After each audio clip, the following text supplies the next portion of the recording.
नमस्कार श्रोताओं, आकाशवाणी जयपुर के क्षेत्रीय समाचार एकांश की ओर से प्रस्तुत है साप्ताहिक कार्यक्रम समाचार तरंग।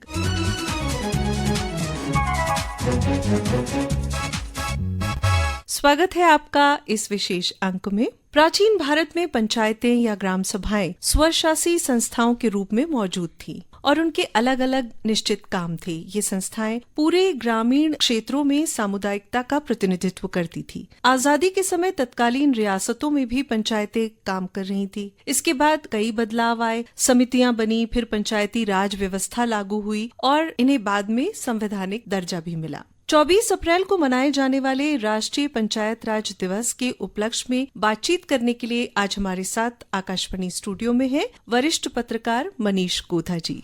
नमस्कार श्रोताओं। मनीष जी, बहुत बहुत स्वागत है आपका आकाशवाणी स्टूडियो में। और देश में पंचायती राज व्यवस्था लागू करने वाला राजस्थान पहला राज्य है, तो आप विकेंद्रीकरण के इस प्रथम प्रयास को किस तरह देखते हैं, जरा इस पर रोशनी डालिए। देखिए, लोकतांत्रिक व्यवस्था में एक बहुत बड़ी बात कही जाती है कि जनता का जनता के द्वारा शासन जी। और मुझे लगता है कि शायद पंचायत राज व्यवस्था उसी अवधारणा को सच्चे अर्थों में प्रतिपादित करती है, सच्चे अर्थों में पूरा करती है जी। पंचायत हमारे जो प्रशासन की जो व्यवस्था है, जो शासन की व्यवस्था है, उसका बिल्कुल ग्रास रूट लेवल है, बिल्कुल निचले स्तर की व्यवस्था है। और जो गांव में बैठा व्यक्ति है उसके लिए चूंकि सरकार तक आना आसान नहीं होता है, हालांकि आजकल हमारे पास संचार के भी साधन हैं, परिवहन के साधन भी मौजूद हैं, इसलिए इतनी दिक्कत नहीं है। लेकिन जिस समय इसकी परिकल्पना की गई और राष्ट्रपिता महात्मा गांधी ने पहली बार जब इसके बारे में जब बात करना शुरू किया और जब आजादी के बाद जब इस पर काम शुरू हुआ, वो समय था कि जब हमारे पास परिवहन के साधन भी इतने नहीं थे और बहुत बड़ी दिक्कतें थी कि जब जो बिल्कुल गाँव के स्तर पे कोई व्यक्ति बैठा है, पंचायत में किसी गाँव में वो बैठा है और उसके कुछ ग्रीवांसेस हैं या उसकी कुछ परेशानियां हैं, तो वो अपनी बात कैसे सरकार तक पहुंचाए।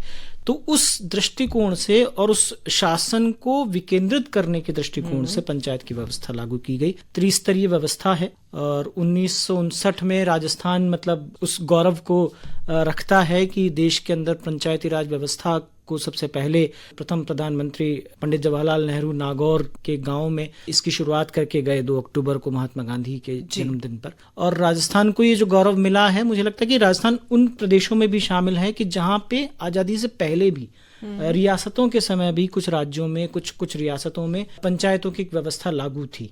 इसीलिए शायद मुझे लगता है कि शायद राजस्थान नागौर को चुना गया और वहां से फिर इस व्यवस्था की शुरुआत हुई। 1953 में जब पंचायत राज अधिनियम बना और 1959 में सारी व्यवस्थाओं के लागू होने के बाद जब इसको वास्तव में लागू किया गया तो राजस्थान वो पहला प्रदेश बना। राजस्थान की भौगोलिक परिस्थितियों को हम देखें तो उस दृष्टिकोण से भी राजस्थान में मुझे लगता है कि पंचायत राज व्यवस्था बहुत इसकी जरूरत भी थी, क्योंकि बहुत बड़ा राज्य है, क्षेत्रफल की दृष्टि से बड़ा भूभाग है, बड़ा और विविधता से भरा हुआ है। जैसलमेर के किसी कोने में या बाड़मेर के किसी कोने में किसी गांव में बैठा व्यक्ति जयपुर तक अपनी समस्या लेकर के नहीं आ सकता, तो वो एक पंचायत उसका एक जरिया बनी। ग्राम पंचायत, फिर पंचायत समिति, फिर जिला परिषद, और फिर ये जो व्यवस्था बनी उससे कम से कम उसको एक संबल मिला उसको अपनी बात कहने का। और जो ऊपर की व्यवस्था से हम देखें, यदि जो केंद्र सरकार की जो योजनाएं हैं या कि राजस्थान सरकार की जो योजनाएं हैं उनको जनता तक पहुंचाने में भी, उसमें भी मुझे लगता है कि पंचायत राज व्यवस्था और जो उसकी अवधारणा थी बेसिकली कि नीचे से ऊपर शासन और ऊपर से नीचे भी शासन,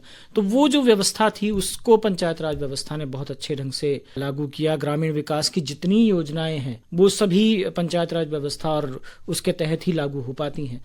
गोधा जी, अभी आपने बात की कि स्थानीय स्वशासन ने ग्रामीणों को यानी कि जनता की आवाज को बहुत मजबूती दी है और ऊपर से भी सरकार के लिए आसानी हुई है कि सरकार की जो सेवाएं हैं या जो भी अभियान है, कार्यक्रम है, वो भी उसी तरीके से निचले स्तर तक लोगों तक पहुंच रहे हैं। अगर हम पंचायतों में महिलाओं की भूमिका या उनकी भागीदारी की बात करें तो उसे आप कितना महत्वपूर्ण मानते हैं, और जो आरक्षण की बात है महिलाओं को 50% में दिए जाने की, उससे क्या कुछ बदला है?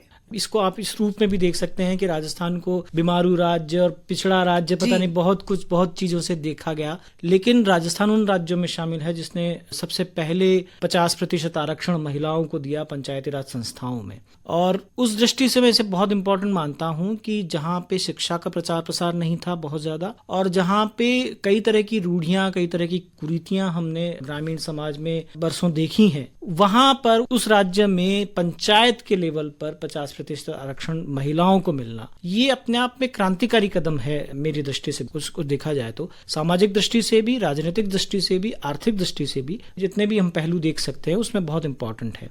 और इसका एक बहुत अच्छा मतलब मुझे अभी देखने को मिला, कुछ समय पहले की बात है, मैं एक कार्यक्रम में था तो वहां पे मेवात के इलाके की कुछ पंचायतों के लोग आए थे। और पिछली सरकार, जब भारतीय जनता पार्टी की सरकार थी, तो एक नियम लागू किया गया था कि इतनी शैक्षणिक योग्यता जरूरी है आपको पढ़ने के लिए और उसमें फिर आप सरपंच बनेंगे। तो उसका एक बहुत अच्छा वहां पे प्रभाव ये दिखा कि जहां जिन इलाकों में महिलाओं की शिक्षा पर बहुत ज्यादा ध्यान नहीं दिया जाता था, अब एक पॉलिटिकल कंपल्शन की वजह से ही हुआ चाहे, लेकिन वहां पर महिलाओं को पढ़ाने के लिए लोग बाग आने लगे कि परिवारों में हाँ भाई बच्ची को पढ़ाओ ताकि वो कम से कम सरपंच बन सके या कि पंचायत समिति या चुनाव लड़ सके।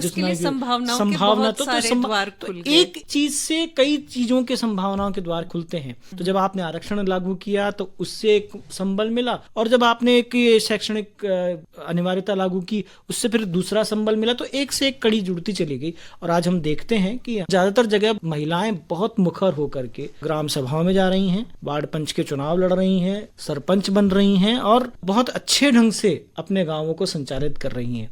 एक महिला सरपंच हैं झुंझुनू के गांव की, उन्होंने बर्तन बैंक का एक वहां पे उन्होंने इनिशिएटिव किया था। हॉकी वाली सरपंच के नाम से जानी जाती हैं वो। पहल को इतना सराहा गया कि राज्य सरकार ने इसे अपनी बजट घोषणा, इसी बजट में जो है बर्तन बैंक का इनिशिएटिव लेकर के आई। तो इस तरह के कई नवाचार हम देखते हैं, मतलब जो कि महिलाओं की वजह से गाँवों में आए हैं, पंचायतों में आए हैं। अगर हम बात करें वित्तीय पक्ष की, तो वो भी बड़ा महत्वपूर्ण है कि केंद्र और राज्य सरकारें जो है वो पंचायती राज संस्थाओं को किस प्रकार से सहायता दे रही है, क्योंकि किसी भी चीज को चलाने के लिए उसका वित्तीय पक्ष बड़ा महत्वपूर्ण है। तो आप इस दृष्टि से पंचायतों को कैसा पाते हैं? देखिए, यहाँ पर एक थोड़ी सी कमी मुझे लगती है। एक जो दिक्कत है, ठीक है, राज्य वित्त आयोग का गठन होता है और उसके जरिए सरकार जो पैसा देती है, केंद्र सरकार राज्य सरकार जो मिलकर के पैसा देती है, उसकी वजह से पंचायतों को पैसा मिलता है और वो अपना काम चलाते हैं।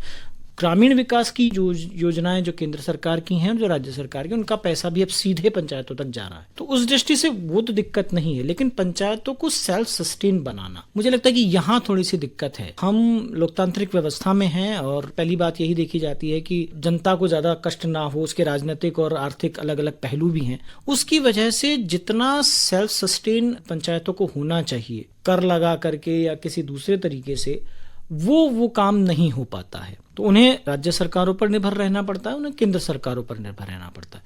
वित्त आयोग की जब ग्रांट आएगी तब पंचायतों का काम चलेगा, या केंद्र सरकार से जब ग्रांट आएगी तब काम होगा। उसकी वजह से काम थोड़ा सा डिले भी होते हैं। तो ठीक है, योजनाओं का पैसा सीधे तौर पर आ रहा है, उसमें कोई दिक्कत नहीं है। और अब तो सरपंच के पास बहुत पैसा आता है केंद्र सरकार की योजनाओं का, मनरेगा से लेकर के और जितनी भी दूसरी तरह की ग्रामीण विकास की योजनाएं वो सीधे सरपंच के जरिए इम्प्लीमेंट हो रही हैं। तो उस दृष्टि से कोई दिक्कत नहीं है। लेकिन चूंकि एक सिस्टम है सरकार का, तो मुझे लगता है कि एक प्रक्रिया, पंचायत अपने स्रोत भी यदि डेवलप करे, आय के खुद वित्त पोषित हो, तो मुझे लगता है कि वो एक ज्यादा बेहतर स्थिति हो सकती है। सरकार का पैसा तो अपने सिस्टम से आएगा, लेकिन पंचायत के पास खुद का कोई एक सोर्स ऑफ इनकम है जिसके जरिए वो सरकार के उन विकास कार्यक्रमों पर निर्भर न रह करके अपना काम चला सके, तो एक ज्यादा बेहतर स्थिति हो सकती है। तो मुझे लगता है कि उस दिशा में हमारे सरपंचों को भी सोचना चाहिए और सरकारों को भी सोचना चाहिए कि किस तरह से वित्तीय तौर पर उनको सशक्त बनाने के लिए और खुद सेल्फ सस्टेन बन सके, इसके लिए क्या किया जा सकता है। आज हम देखते हैं कि सूचना प्रौद्योगिकी ने और तकनीक ने पूरी दुनिया की तस्वीर बदल कर रख दी है। अगर हम इसकी बात पंचायतों के लिहाज से करें, तो आपको क्या लगता है कि अपने यहाँ देश में जो करीब 2.5 लाख से ज्यादा पंचायतें हैं और वो भारत नेट प्रोजेक्ट के जरिए ब्रॉडबैंड से जुड़ी है, तो तकनीक के इस इस्तेमाल ने पंचायतों की सूरत को किस तरीके से बदला है? देखिए, ये इस दृष्टि से इम्पोर्टेंट है कि आज जिस युग में हम रह रहे हैं, इंटरनेट के बिना हमारा काम नहीं चल सकता, सूचना प्रौद्योगिकी के बिना हमारा काम नहीं चल सकता, यूपीआई पेमेंट्स एक अनिवार्यता हो गई है, उसके बिना हमारा काम नहीं चल सकता।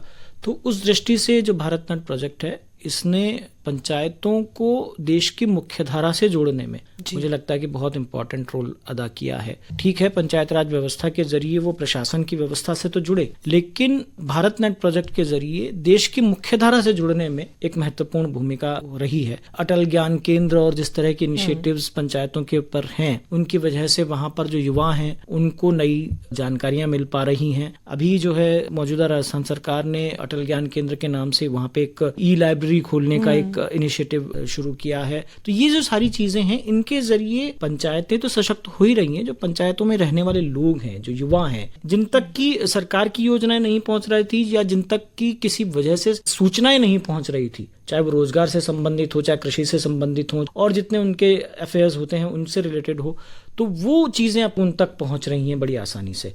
अभी आपने सूचनाओं की पहुंच की बात कही कि अब ये तकनीक के इस्तेमाल से आसान हो गई है सूचनाओं की पहुंच, लेकिन यहाँ अगर हम सूचना के अधिकार की बात करें या सामाजिक अंकेक्षण की बात करें, तो उससे पंचायतों पर क्या प्रभाव पड़ा है? देखिए, दो चीजें हैं, सूचना का अधिकार और सामाजिक अंकेक्षण। सामाजिक अंकेक्षण जुड़ा हुआ है मुख्य तौर पर नरेगा से, मतलब मनरेगा जो सबसे बड़ी, कई सवाल उठते रहे हैं इससे। तो पंचायत लेवल पर हम जिस तरह की अनियमितताओं की कई बार शिकायतें सुनते थे, और जिस तरह से कई बार हमने देखा भी है, पहले भी चीजें होती रही है, दोनों ने, सूचना के अधिकार ने भी और सामाजिक अंकेक्षण ने भी, इसको बहुत हद तक पारदर्शी बनाया है। शिक्षा के प्रचार की वजह से और दूसरी चीजों की वजह से सूचना के अधिकार को लेकर के लोग काफी जागरूक हुए, और अब वो स्थितियां नहीं है कि ग्राम सेवक या मांझी जो निचले स्तर पर जो भी व्यक्ति बैठा है वो सरपंच की अशिक्षा का फायदा उठा करके कुछ भी गलत सलत कुछ कर सकता है। वो स्थितियां नहीं है। लोग बड़ी आसानी से अपने मस्ट्रोल की जानकारी या जो दूसरी चीजें जानकारी है वो निकाल सकते हैं, तो वो निकाल रहे हैं, और वो पारदर्शी तरीके से उससे काम हो भी रहा है और काफी अच्छे रिजल्ट्स भी मिल रहे हैं। इसी तरह से सामाजिक अंकेक्षण वाली जो व्यवस्था है, वो चूंकि मनरेगा का एक इंटीग्रल पार्ट है उस पूरे प्रोजेक्ट का, तो उसकी वजह से जो जिस तरह की अनियमितता होने की संभावनाएं रहती है या आशंकाएं रहती है, वो बहुत हद तक रुकी है। और मैं मानता हूं कि जो ग्रामीण विकास की बाकी योजनाएं हैं, क्योंकि सिस्टम बना हुआ है कि जो भी योजना आएगी वो पहले ग्राम सभा से पारित होगी, तो वो जो व्यवस्था बनी है उससे निचले स्तर पर अनियमितताओं को रोकने में, भ्रष्टाचार को रोकने में बहुत मदद मिली है। अभी आपने युवाओं की बात की थी, तो इन दिनों हमने देखा है कि युवाओं में भी पंचायत का सदस्य बनने का, सरपंच का चुनाव लड़ने का, ये सब अब रुझान पहले से कहीं ज्यादा देखा जा रहा है।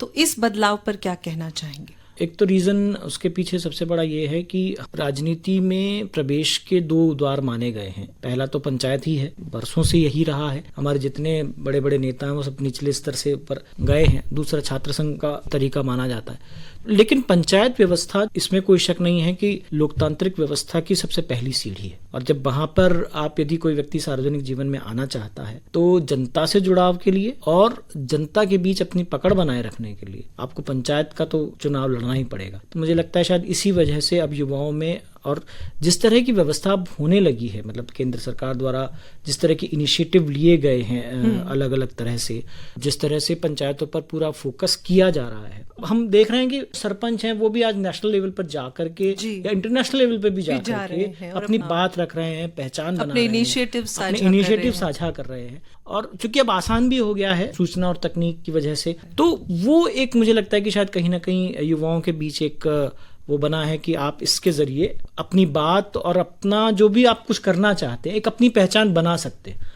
मनीष जी, आपसे ये भी जानना चाहेंगे कि आपकी नजर में पंचायती राज संस्थाओं को मजबूत बनाने के लिए, उनके सशक्तिकरण के लिए और क्या योजनाएं होनी चाहिए? एक चीज जो मुझे लगता है 73वें संविधान संशोधन के बाद कुछ कहा गया था कि जो कुछ विभाग हैं जिनके के ऑफिसेज सीधे तौर पर पंचायतों में होते हैं, जैसे स्कूल है, पीएचसी है, इस तरह के जो 3-4 विभाग है जिनका की सीधा कंट्रोल पंचायत के पास, तो मुझे लगता है इस पे काम होना चाहिए। बार बार होती है बात, पर ये हो करके रह जाती है। कई बार दे भी दिया जाता है, जैसे राजस्थान में दिया गया फिर वापस ले लिया गया, ये खींचतान चलती है। मुझे लगता है इस दिशा में कुछ किया जाना चाहिए। यकीनन देश में जमीनी स्तर पर लोकतंत्र का निर्माण करना एक क्रांतिकारी अवधारणा है। समाचार तरंग के इस अंक में पंचायतों के प्रशासन, नियोजन और लोकतांत्रिक प्रक्रिया में उनकी प्रभावी भागीदारी से जुड़े अलग अलग पहलुओं पर बातचीत करने के लिए गोदा जी, आपका बहुत बहुत धन्यवाद।